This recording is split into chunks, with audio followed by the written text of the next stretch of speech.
Hey guys, my name is Angel Pineda, reporter for UTA Radio News. Recently, I had the absolute privilege to interview Leigh Whannell, director of the upcoming sci-fi thriller Upgrade. Whannell is known for co-creating the Saw franchise as well as the Insidious franchise. Upgrade releases in theaters on June 1st, 2018. What you're about to see is a condensed version of the interview that took place at Alamo Drafthouse. Thank you and enjoy. What was your motivation for creating a film within the sci-fi genre compared to doing previous work in horror? I don't know that I was specifically motivated to do a film in that genre. Usually a story idea will pop into my head and it tells you what genre it's in, I usually don't start with a genre like, I really want to do a comedy. Now let's think, what's a good comedy? To me, that's putting the cart before the horse. Like,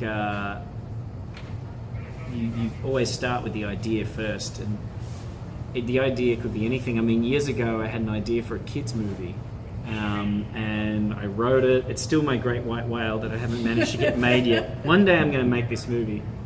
But if an idea for a musical romantic comedy was to pop into my head right now, I would just follow it down that road, I noticed there was a lot of the color red in the film, from the red muscle car to even the action sequences. Was that intentional?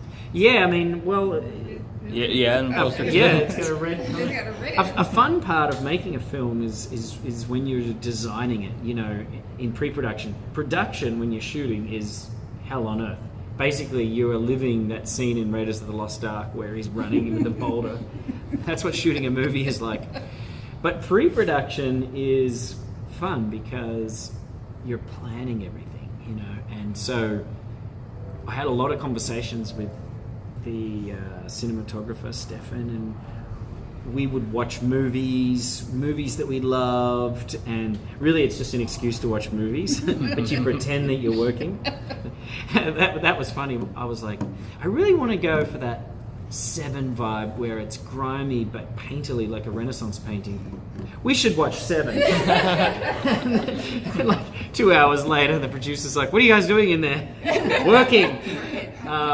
But we did that. We watched all these movies and we talked a lot about color. And I didn't want to make a movie that had one color palette. I think there was something that happened in sci-fi movies after The Matrix. Remember there was that period where everybody went for that blue-green tint? Yeah. It was this post-Matrix blue-green, and I was like, no blue-green! And we watched a lot of movies that had more color in them, like Only God Forgives, and Drive is a good one, and just... the only two films I can think of are both by the same director, but we would look at these movies and so we sort of decided that each scene would have its own palette. Somehow it would be unified, but when we're in this world, it's this palette, and then when we go to Cirque's house and he lives in this trashy house in this bad part of town, it's going to be really orange and burnt and grimy. And I think red is traditionally the color of like blood, it means death. It's like Dario Argento, you go for that. So I like busting out that really harsh red when things are really bad, when things are going bad.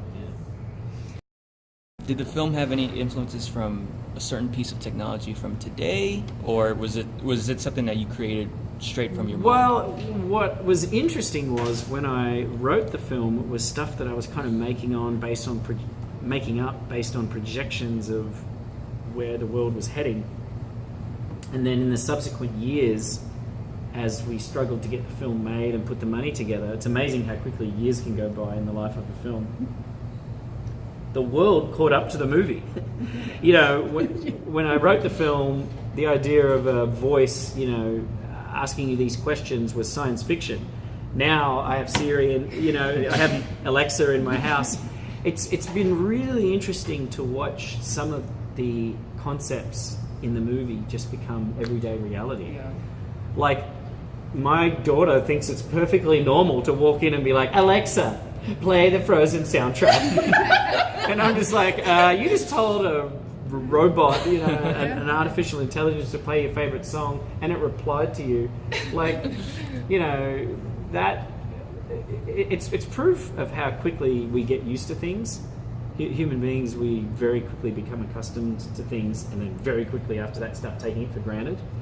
You know, not too long ago, people were like, "Wow, the internet!" You know, in just 2 hours, I can download a picture of Terry Hatcher without her clothes on, and within a very short amount of time, people are like on a plane, like, this plane sucks. Like we go from acceptance to taking it for granted to hatred really quickly. So that'll happen with any form of new technology, I think.